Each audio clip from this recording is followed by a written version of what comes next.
Can I ask you a personal question? Are you contented with your life? Yung bang feeling mo kompleto na lahat at wala nang ibang kailangan? Or are there things that are keeping you from truly being happy? Alam mo yon, parang mga bagay na gusto mong baguhin, na sana, alam mo, sana hindi ganito. Siguro sasabihin mo, if only things were different, I'd really be very happy. So supposing God permits you to change that part of your life, would you want a different husband, different wife? Would you want different set of parents, a different job, maybe a different business? You don't have to answer this aloud, ha? Pero kung meron kayong gustong baguhin sa buhay nyo, why do you want to change them? If God permits you to change the thing that you want to change, sigurado ka ba na you will be completely happy? I don't know. However, I learned that in business, sa negosyo, I always say that there are no perfect opportunities. And ang role ng isang negosyante is to complete kung ano yung kulang para makabenefit siya doon sa opportunity. And do you know that ganun din sa trabaho? There are no perfect jobs. Yung role ninyo is to complete what it lacks, kaya nga kayo andyan. Pero many people complain about their jobs. Kulang to, kulang yan, bakit ganito? And then I discovered that in life it is the same. There are no perfect people. Lahat ng tao may kulang. Pero meron din yung kulang-kulang. Di ba? Remember the story of the prince and the pauper? Di ba yung mayaman, yung prince gusto niyang subukan ng buhay ng mahirap, yung mahirap gusto niya subukan yung buhay ng mayaman. At the end, what did they want? They want to go back to their life. Kasi ako na-realize ko na walang perfect na taong ginawa si God. Parating may kulang. Kulang dito pero meron ito. So if God allows you to change yung gusto mong baguhin, I really believe it is in exchange for something you have already. Pag pinalit niya sa'yo, pag pinalitan niya yung gusto mo sa isang bagay na meron ka na, do you think you will be happy? Pero so naisip ko, kung ang misis ko kaya, wala dito, no? Kung ang misis ko kaya, magaling magluto, pero nawala pagka-OC niya. Kasi OC si Pichit, everything should be in place eh. Naisip ko, will I be happy? Will I be happy na parating busog ako pero ang gulo ng bahay namin? I don't know. Di ba? Baka hindi.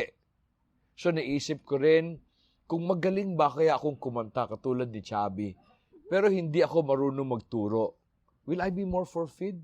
Di ba, meron akong kulang na gusto ko. Gusto ko kumanta pero hindi talaga kaya eh. Pag naririnig ko kasi Eliza kumanta, sabi ko, galing naman ng bata na to. Sana meron din ako pero wala eh. Di ba? What if magpalit kami ng gift? Will I be more fulfilled? These questions came to me when I was reading Mark chapter 10. Can you go there? Mark chapter 10, we will be reading verses 2 to 9. Sabi sa verse 2, some Pharisees came to Jesus, testing him, and began to question him whether it was lawful for a man to divorce a wife.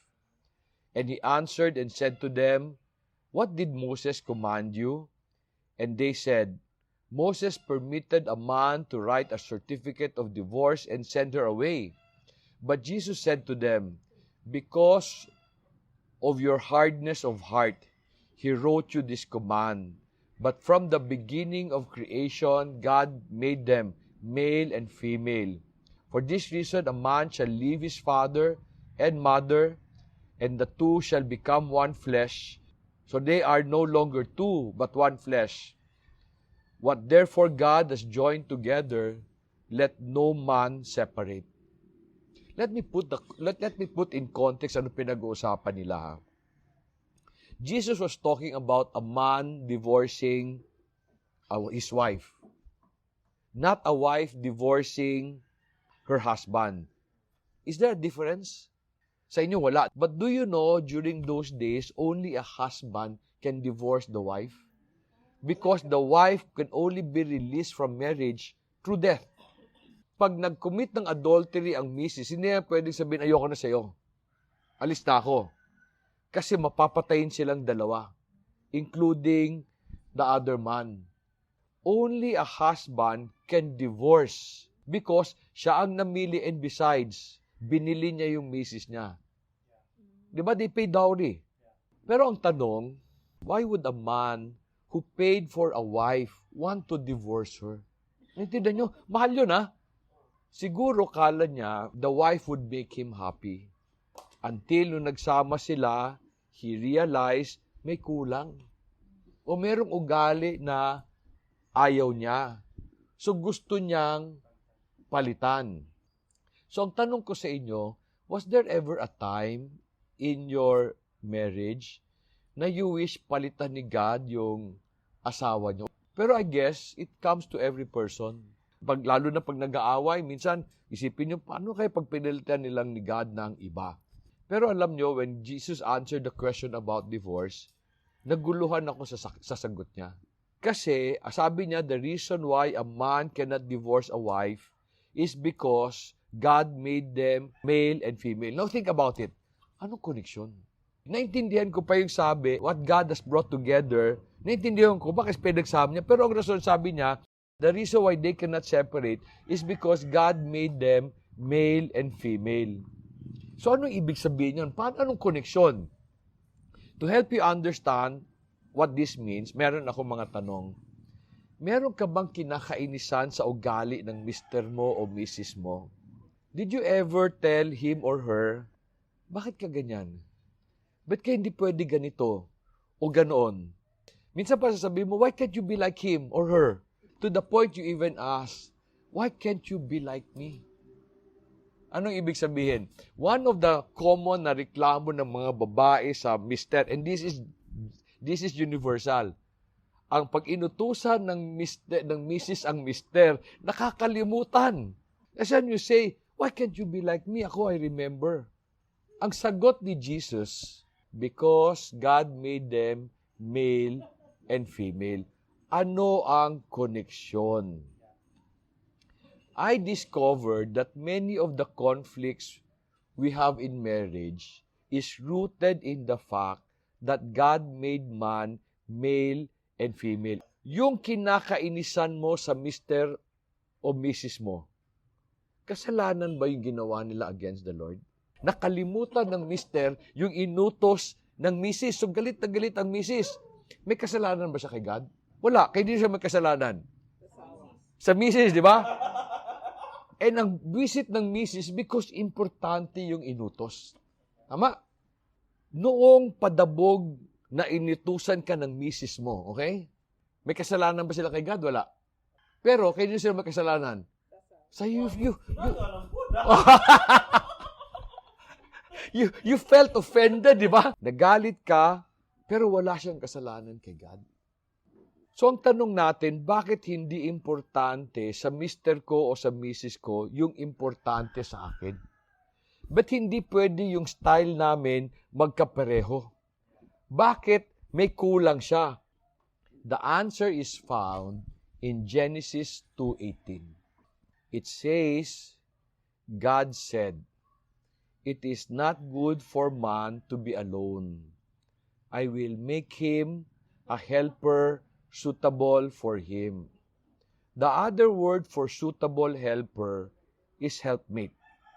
Ang ibig sabihin, someone who will complete what the other person lacks. Tagapuno ng kulang. It is not good for man to be alone, not because it is lonely to be alone, because some people can really live alone. It is not good for man to be alone because he cannot succeed on his own. Kasi marami siyang kulang. Yung kinakainisan nyo sa mister nyo, kakulangan niya yon. And this is true for women. Women can never be complete. Kasi meron kayong kulang na dapat punuan. And hindi natin nare-recognize yun. Yung kulang niya, yun yung dapat mong punuan. And kaso nakakabwisit, kasi ba't hindi kami pwede magkapareho? Talagang hindi tayo magkapareho. So po, may tanong ako. Supposing God gives you someone better, sigurado ka ba magiging happy ka? Now, why did I ask the question? Because alam mo ba na yung ibibigay ni God sa iyo, meron ding kulang. Bagay na gusto mong baguhin. So yung Jews na gusto mag-divorce sa misis nila, sabi ni Jesus, do not divorce because God made them male, God made you male and female. Whoever you find, meron pa rin kulang. And then there is another reason why divorce is not a solution to your marriage problem. In Mark chapter 10 verse 8, Jesus said, and the two shall become one flesh. So they are no longer two, but one flesh. May tanong ako sa inyo. If there's a defect in your body, merong problema, siguro maliit yung kamay, o may defect, do you cut it off to replace it with something better? Can you do that? Pinutol mo, kumuha ka ng isang kamay. Pwede? Hindi, di ba? Kasi mamamatay yung maski anong idagdag mo because they're not compatible. Right? Paano pag ayaw mo yung mukha mo? Alam mo, sabi nila, the biggest problem you will face is when your face is the problem. May belo na ngayon. Totoo yan, may belo na ngayon. Pero supposing pinalitan mo yung mukha mo, nagbago ka? Lalabas pa rin sa anak mo yun eh. So when there's a defect in your body, can you change it? What do you do pag merong defect? Pag merong kulang? Like for example, medyo maiksi yung isa mong kamay. What do you do? Aside from accepting, what do you do? You adjust, you compensate, you complete what is lacking. Naiintindihan nyo?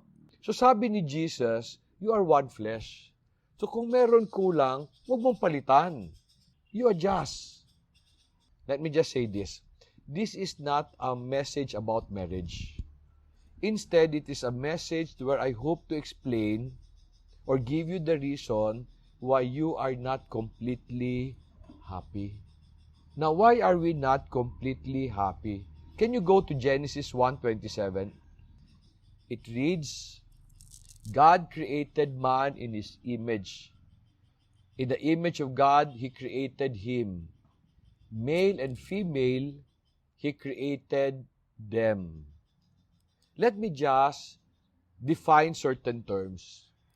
The word man in Hebrew is Adam. Ang ibig sabihin niyan, human being.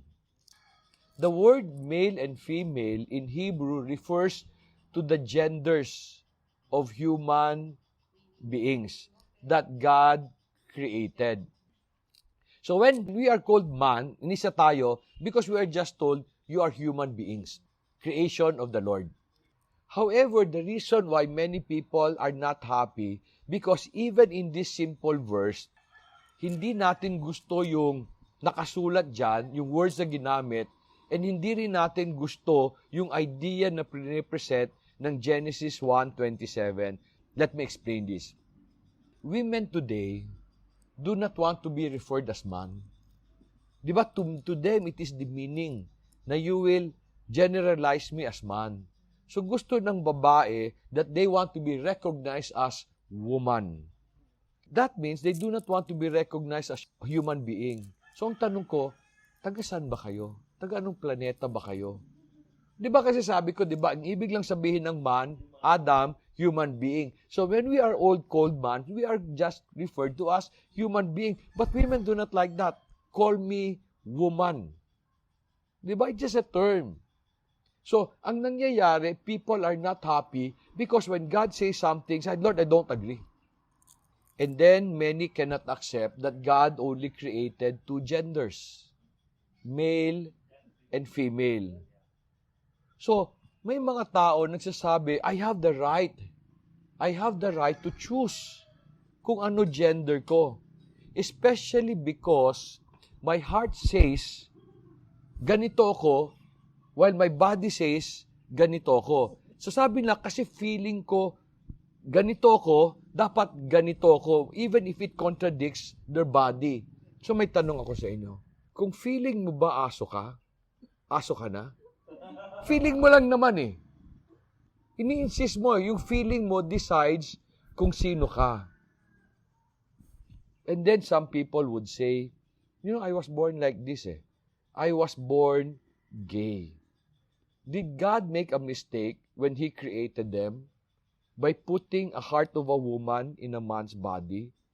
Did God make a mistake? Or vice versa, a man's heart in a woman's body? God never makes mistakes. Kaya lang naman sila gay because hindi sila happy kung anong meron sila, kung ano binigay ni God. So nagpa-sex change ka. Did your gender change? Si Bruce Jenner became very sensational, di ba? Pangalan niya ngayon, Caitlyn Jenner. Babae ang itsura, boses lalaki.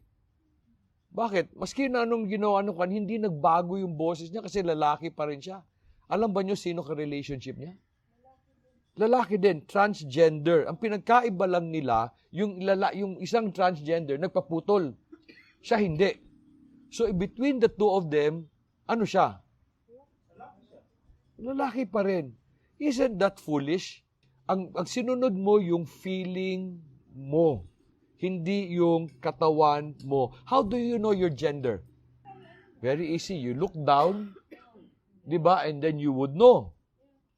And Bible says, be careful with how you feel because your heart is very deceiving. You know that, di ba? Very deceitful ang heart. The heart should not decide who you should be. When you reject what God gave you, you will be happy because nakuha mo yung gusto mo. Ang tanong ko ngayon, are you complete?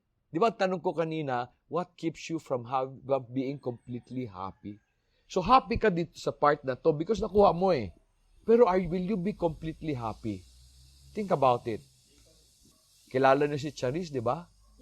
Was her life good? Wow, grabe, no? A global sensation. And then when she had a lot of money, sabi niya, now I decide who I want to be. So ngayon, lalaki na siya. Is he happy? No. Nag-away sa pamilya, siniraan ng lola. How will she sustain her life? Happy siya kasi lalaki na siya. Pero tanong ko, is she completely happy?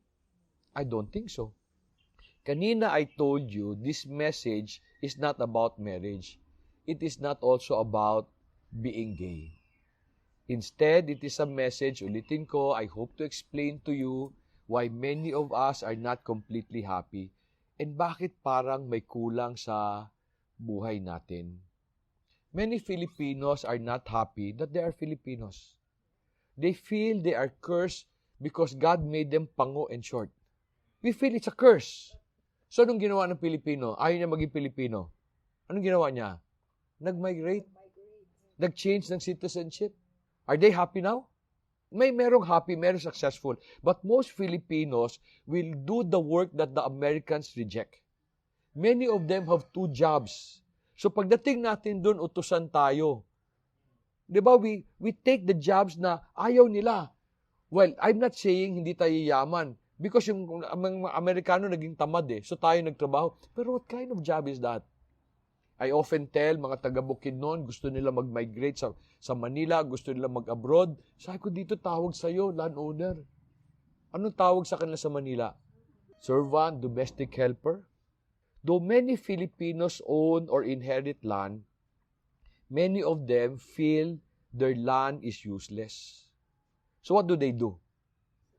Sell. And then where do they go? Abroad. Anong plano abroad? Magtrabaho. Mag-ipon. Pag nakaipon na marami ng plano, anong plano? Babalik, bibili ng lupa. Bobo talaga. Bakit bobo? Yung pag-alis yan, laki ng lupa niya. Many years after, 20 years after, maski marami siyang pera, maliit na lang yun ang because land appreciates.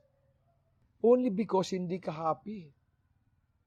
Many people do not like their jobs. Mabuti lang si Chubby just loves her job ngayon. No? Okay? Many people do not love their jobs. Kasi feeling nila, kulang-kulang yung boss nila o may kulang sa kumpanya. And so while they're still with the company, their hearts are hoping that they're elsewhere. So kaya ayaw mag-excel. What keeps us from being completely happy? Ito na-discover ko. The reason why many of us are not completely happy is because we focus too much sa mga bagay ng kulang sa sitwasyon natin. Sa kulang ng mga tao palibot natin, and sa kulang sa sitwasyon natin. Hindi natin nakikita yung maganda sa bagay. Yung kinakainisan ng misis sa mister, malaki ba yung maliit? Compared to the qualities na maganda. You know, oftentimes we forget the qualities ng maganda eh. Kami rin ganun. We feel offended pag nasigawan kami, pero nakalimutan namin yung na many times hindi naman ganun. And it makes us miserable. Why? Because we're hoping na ayusin niya to without appreciating yung mga ito. And that's the reason why many of us are not completely happy. We get frustrated with the little things that we wish God would change. And God is saying, I made you male and female. Nakasadya na magkaiba kayo because you are there to complete each other. And because of this, many people feel they're trapped. Hindi ako makaalis. You know that feeling of being trapped here? Ang dami kong hindi gusto. And ang hope nyo parate, sabi nyo, when will God take me to somewhere better? And that's the feeling na bakit hindi kayo completely happy. Minsan sabi mo, ayoko na dito. Have you ever felt that? Di ba kanina sabi ko sa inyo, there are no perfect opportunities. And there are no perfect people. No perfect husband, no perfect wife, no perfect parents, no perfect boss. Na maski palitan ni God lahat yan, meron pa rin yang kulang and problema. When a husband divorces his wife to look for someone better, will her replacement be perfect? No. Darating pa rin yung araw na he would want to divorce her. When you leave your job to find something else, will it be better? Alam mo yung kinakainisan mong tao, pagpunta mo sa ibang trabaho, andun pa rin, ibang lang pangalan. Iba itsura. The same. Some of us may say, I wish I were born to better parents. Or na, I wish I was born to a better land. Sana Amerikano ko. Now, is that an assurance that life will be better? So what is the key to being completely happy? Can you turn your Bibles to Ecclesiastes chapter 5? I'll read verse 19. I'll be reading from the English Standard Version. Everyone also, to whom God has given wealth and possession, and power to enjoy them, and to accept his lot and rejoice in his toil, this is the gift of God. God wants you to enjoy your life. And that is the reason why He gave you your wealth and your possession. Binigyan ka niya because He wants you to enjoy your life. However, many people are not happy. Bakit? They don't like what God gave them eh. Minsan magsasabi pa sila, sabihin nila, Lord, ba't ganon? Mamimigay ka lang ng wealth, kulang pa. Bakit sa Kanya marami, sa akin kulang? Oftentimes, meron kang possession, hindi mo pa nga nagagamit, pangit na. Di ba, I know of a lot of people who inherited land. Ayoko dun sa meron ako. I want something else. And then, ang weird pa sa akin, one of the weird thing that I often hear people talk about is they want someone else's life. Yung tao na gusto nila wants their life. Nakarinig na ba kayo? Sabi mo, mabuti ka pa? Tapos sabi ng isa, hindi nga, mas mabuti ka pa nga eh. Narinig niyo na yun? Di ba, I often hear that. People talk. Everybody wants something else. Weird, no? Tapos, may magsasabi pa, ikaw, Lord, unfair ka. Mamimigay ka lang, pangit pa. Sino nagsabi pangit yon? Sino nagsabi? Alam mo, I often share this story with you. When si Rico Wong came here many years ago, Nung dinala ko siya sa farm, we were going to the farm, sabi niya sa akin, Dong, ba't ito lupa binili mo? Ang layo, ang pangit, ang hirap puntahan. May pera ka naman nun, ba't hindi ka bubili ng mas maganda? Sabi ko sa kanya, kasi pare, ito lang bigay ni God sa akin eh. And the only choice I have is pagyamanin siya. Di ba ito lang bigay eh? To honor the Lord, nagpasalamat ako at tinabaho ko. O hindi naman siya pangit ngayon, di ba? Maganda naman siya. And people would often say, it's a one-of-a-kind farm. Pero tinanggap ko na yun ang binigay ni God. Sabi ko, maganda na ito. One of the most important lesson I learned lately, if you do not see something as a blessing, you will never enjoy life to the full. If you are not contented with what you have already, you will still not be contented if God gives you something better. Real joy will only come if you accept your lot and rejoice in your toil. Ano ibig sabihin, rejoice in your toil?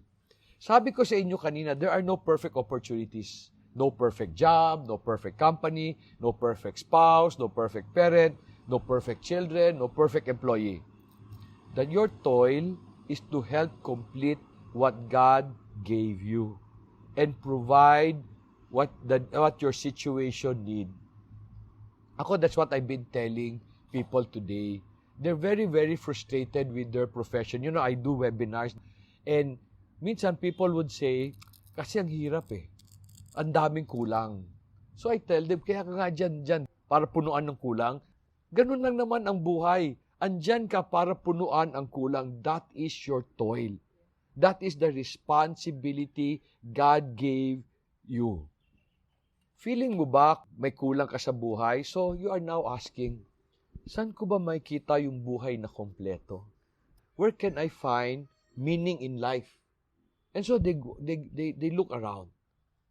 Alam mo, ang sagot is found in Jeremiah 29:11. In fact, you don't have to turn there. Alam niyo yun, di ba? Anong Jeremiah 29:11? Can you recite that?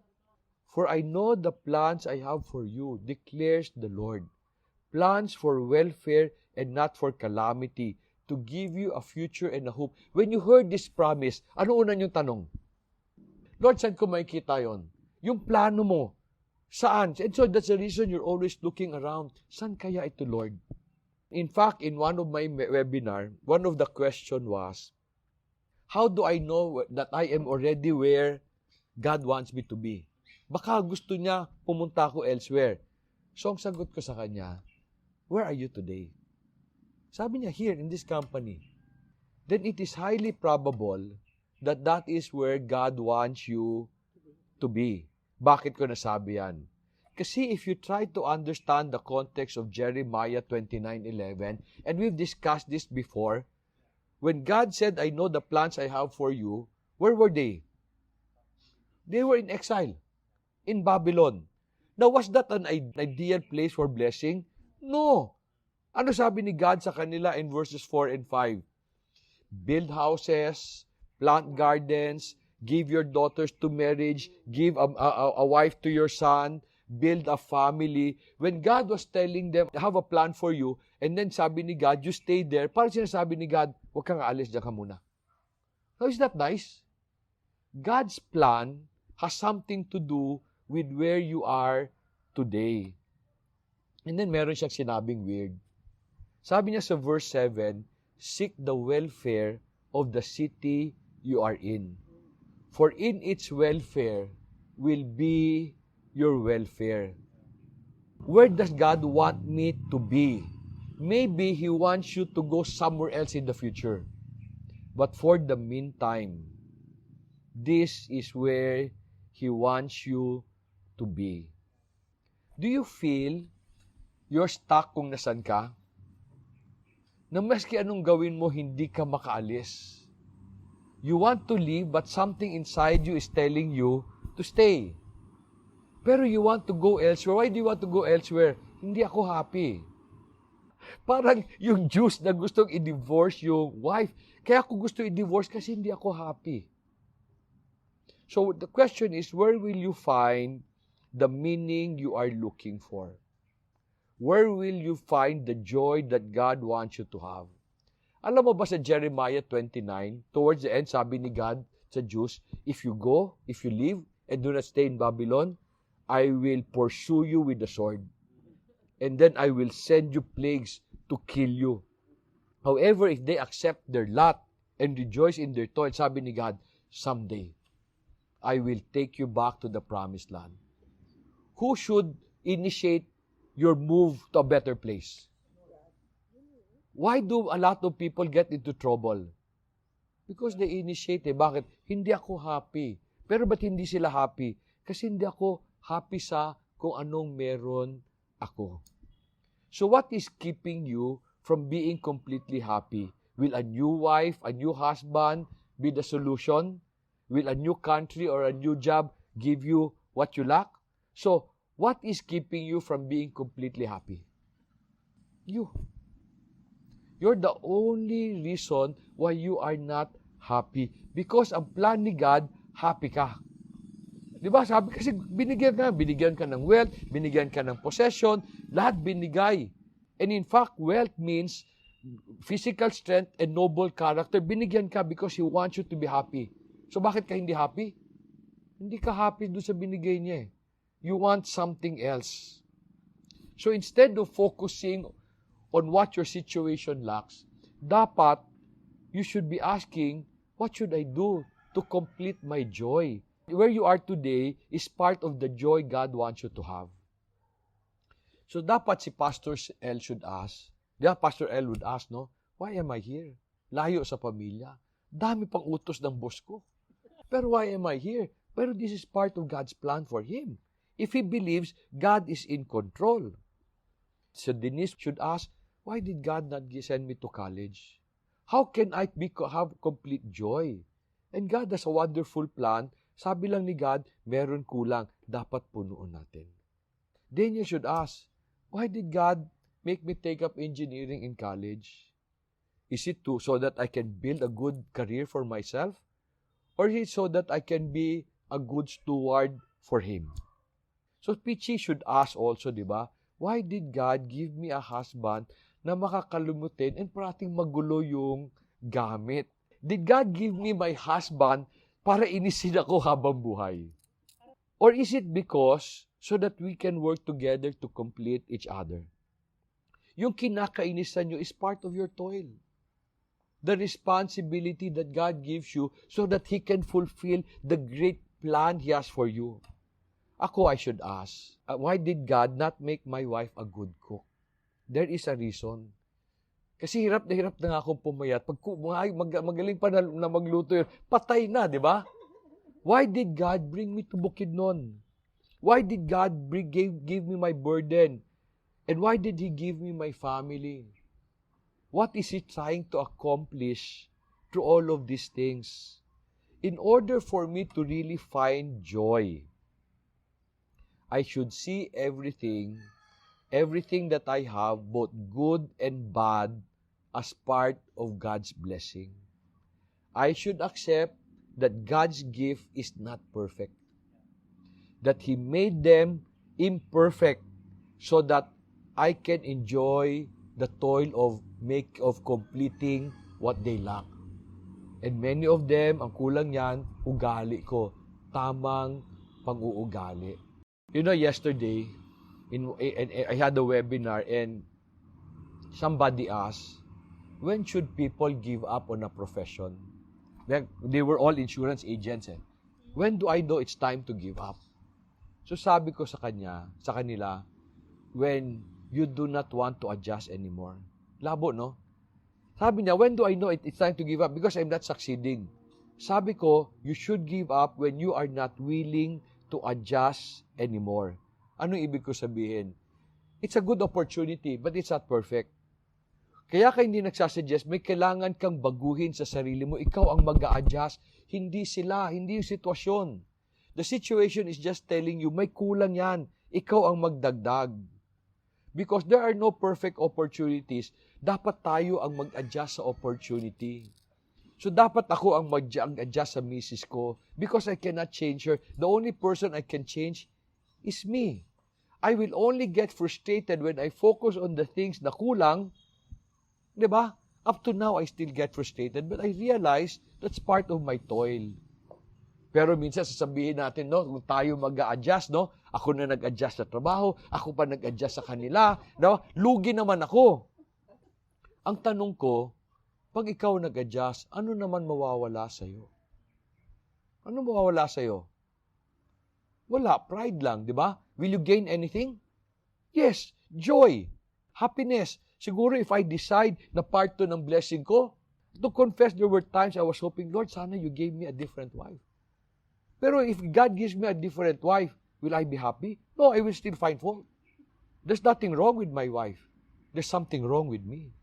For me to really find joy, I must learn to find it in what I have today and where I am. What will happen if you reject what God has given you? Can you turn your Bibles to Ecclesiastes 6, verses 1 and 2? Verse 1 and 2. Sabi niyan, there is an evil that I have seen under the sun, and it lies heavy on mankind.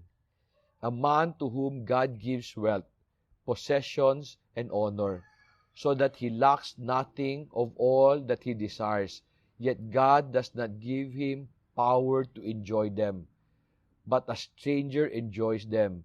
This is vanity. It is a grievous evil. Now sabi dyan, no, God did not give them the power to enjoy them. Did God really not give them the power to enjoy them? Let me explain this by sharing with you a story. Pero first, let's define vanity. What is vanity? It means futility, to be worthless and empty. Some of you know si Lucille at saka si Ellie. Many years ago, may dumating dito, Ellie, he was a drug addict. The wife was a very strong Christian, pero yung mister niya, drug addict, mayaman, mahilig sa luho, tamad. And so they came here, we trained them. Well, we were able to help them for a while. It took us a long time to be able to really help them and a long journey. And mayaman yung lalaki na I always tell them, your future has something to do with what you have already. And they had 80 hectares in Quezon Province. Pero sabi na, ayoko yung lupa. Magulo, malayo. And so because mayaman sila, marami silang sinubukan na negosyo. Nag-invest sa ibang tao. And recently, a few years ago, they decided to go back to the land. Recently, si Lucille has been sending me pictures of how happy they are doon. Sabi na, mabuti na, dito kami sa lockdown. And sabi niya, I've never seen my husband work so hard and happy siya. You know, they spent so many years looking for meaning elsewhere, only to find it kung ano binigay ni God sa kanila. When they were not taking care of the land, who was enjoying the land? NPA, squatters. And so, before they were able to enjoy the land ngayon, they had to spend a lot para paalisin yung squatter. Because they did not see the blessing as a blessing, they did not accept that it was their lot. Alam nyo, when I was making this message, I asked myself, ano kaya ang buhay ko if I did not agree to come to Bukidnon? What would my life be if I married someone else? Ang alam ko lang, I would not be living the best life that I have today. It would be very different. Today, I like my life. But it is because I agreed with the Lord. Ito ang meron ako, ito binigay mo. Do you know that discontent was the root cause of the suffering of many important people in the Bible? What do I mean? Why did Adam eat of the fruit? Kala niya he will be like God eh. He was not happy as the steward of the garden. Si Jacob suffered for 21 years, hindi niya nakita pamilya niya. Bakit? Kasi hindi siya happy na second son siya eh. He wanted the birthright of his brother. So ninakaw niya. Was he happy after? No. Si King Saul performed blood sacrifices that was intended for the priest. Kasi sabi niya, Saul, sabi niya, tagal mo dumating eh. Diba na discontent? On the other hand, do you know that accepting their lot was the root of the greatness of the leaders we admire in the Bible? Si Abraham, nung nag-away sila ni Lot, sabi ni Lot, ikaw mamili. Kinuha ni Lot yung maganda. Naiwan sa kanya yung pangit.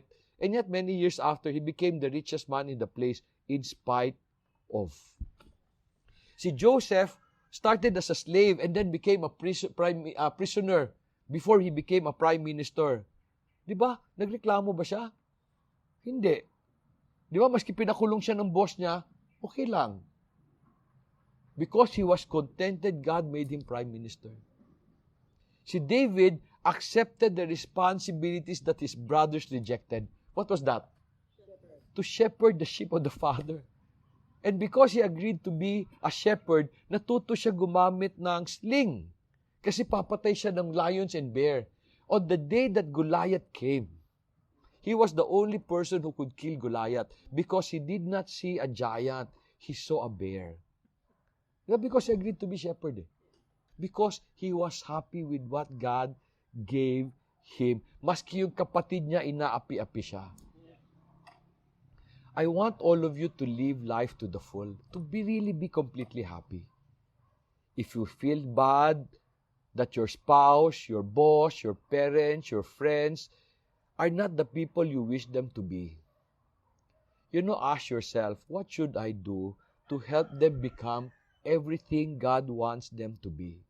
But then you would say, di ba, paano naman ako?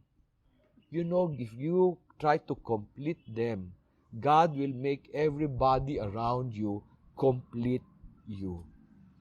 I'd like to end balik tayo ng Ecclesiastes 5, 19 and 20. I'd like to read the 2 verses. Sabi dyan, furthermore, as for every man to whom God has given riches and wealth, He has also empowered them to eat from them and to receive reward and rejoice in his labor. This is the gift of God. Look at verse 20. For he will not often consider the years of his life, because God keeps him occupied with the gladness of his heart. Meaning, pag may nakita kang burden and you just say, this is part of my toil, this is part of the labor, enjoy it. And hindi ka na sasama ang loob. You will be happy even during the times feeling mo may problema. I hope you consider this and then starting today, accept your lot and rejoice in your toil. Can there be a better life for you? Pwede. Will there be a better husband for you? Pwede. Will there be a better job for you? Pwede. Pero maski anong bigay ni God sa inyo na iba, kulang pa rin sila. You will still have to rejoice in your toil. Let's pray. Heavenly Father, we are grateful for the opportunity to hear from you. Lord, will you change our hearts? Will you allow us to see the good in the things you have given us and not focus on the mga bagay na kulang sa sitwasyon namin? Will you give us a mind that will see the beauty of life and not the pains that little things bring? Lord, will you give us a heart that is contented and happy with what you have given us so that we can have complete joy wherever we are, to be happy with the people around us. Lord, I pray that we will truly enjoy the gift you intended for us. And we know that this will come if we will teach our hearts to be better for you. We are thankful for this day, dear God. In Jesus' name we pray.